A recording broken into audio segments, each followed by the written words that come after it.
농업진흥구역은 주말농장으로도 취득이 안되기 때문에 말 그대로 농업인 외에는 매입할 수 없는 땅이 되었습니다.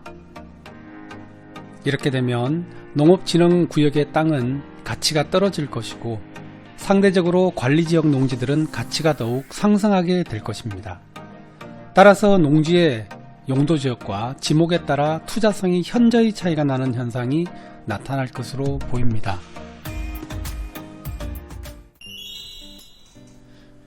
안녕하세요. 정프로 부동산 TV입니다. 오늘은 2022년 4월 15일부터 개편되는 농지연부 얘기를 한번 해볼까 합니다. 과연 누구를 위한 정책인지, 현실성은 있는지, 그리고 이 정책이 시행되면 현장에서는 어떤 일이 벌어질지, 그리고 농지 외 어떤 땅들이 더 주목받을 것인지에 대해서 얘기해 볼 테니 영상 끝까지 시청 부탁드립니다. 그리고 영상 시청 전 좋아요, 구독도 꼭 부탁드립니다. 작년에 농지 투기와 관련되어서 세간을 떠들썩하게 만들었던 LH 직원들의 내부 정보를 이용한 농지 투기 사건, 여러분들 다 아시죠?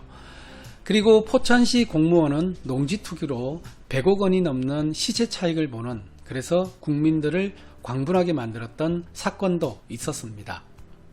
비단 이번 정부만의 일은 아닐 것 같고요.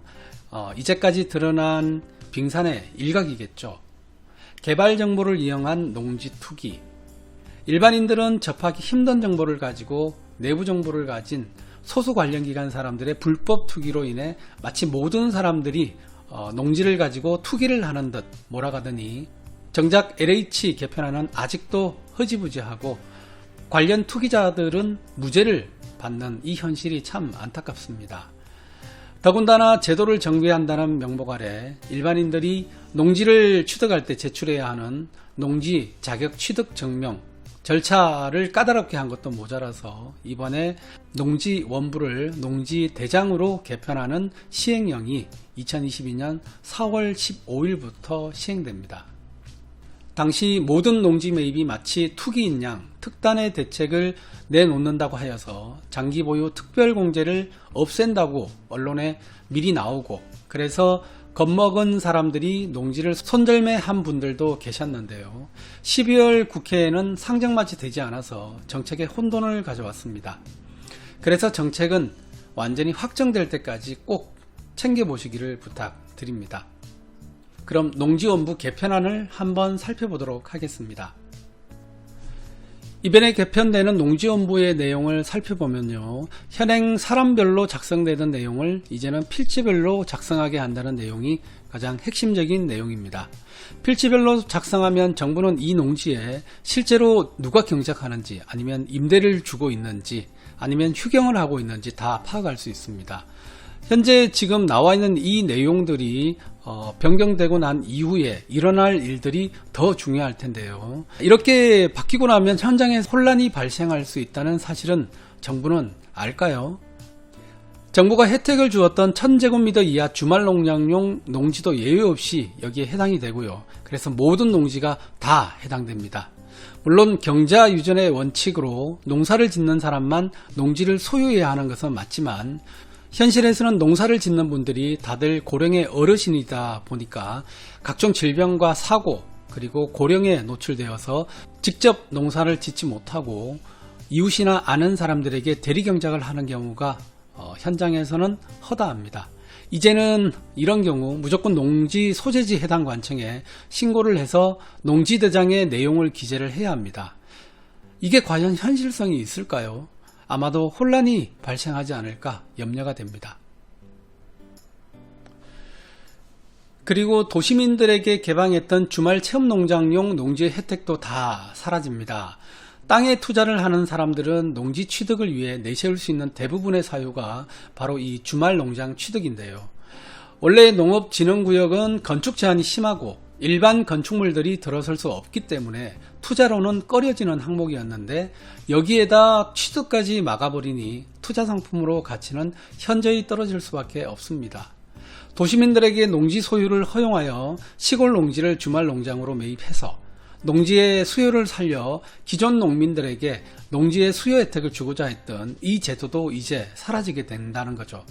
농민들은 나이가 들어 농지를 매도할 때 제값으로 받으려면 수요가 있어야 되는데 그 수요의 한 축을 정부가 싹둑 잘라버리는 결과를 가져오게 된 거죠.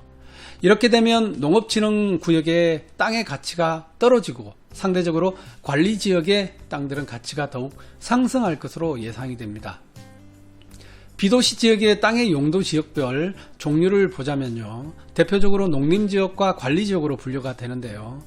이번 개정안으로 농림지역은 취득이 제한되니까 당연히 관리지역으로 그 수요가 모아지게 되고 그 가치는 더욱 상승하게 될 것으로 보여집니다. 관리지역은 계획관리지역, 생산관리지역, 보존관리지역 이렇게 세 가지로 분류되는데 그 중에서 행위제한이 약하고 건폐율이 가장 높은 계획관리지역의 가치 상승이 가장 높지 않을까 생각이 듭니다. 결국 개발 호재로 땅값이 상승하는 비도시 지역에서 토지 매수 시장의 흐름은 계획관리지역이 주된 상품이 될 것으로 예상되고 특히 위치나 현황이 좋은 계획관리지역, 임야나 계획관리지역, 농지 등은 많은 매수세가 형성되지 않을까 조심스럽게 예상을 해봅니다. 기존 농지원부는 올해 4월 6일까지만 발급을 받을 수 있고 4월 15일부터는 농지대장 발급을 시행할 예정입니다. 또한 관리 방식도 행정청이 직권으로 작성해온 농지원부와는 달리 신고주의를 적용하면서 임대차 계약이 체결, 변경되거나 축사, 농막, 버섯 재배사 등 농축산물 생산시설을 설치하는 등 변경 사유가 발생한 날로부터 60일 이내 관할 행정청에 신고를 해야 합니다. 누구를 위한 제도 개편인지 정부에 묻고 싶습니다. 오늘은 농지원부 개편 내용과 향후 일어날 수 있는 상황들을 한번 짚어봤는데요. 오늘 말씀드릴 내용은 여기까지입니다. 이 영상이 여러분들에게 도움이 되셨다면 좋아요, 구독 꼭꼭 부탁드리고요. 저는 다음번에 또 다른 내용으로 여러분들 찾아뵙겠습니다. 지금까지 정프로부동산 TV였습니다. 감사합니다.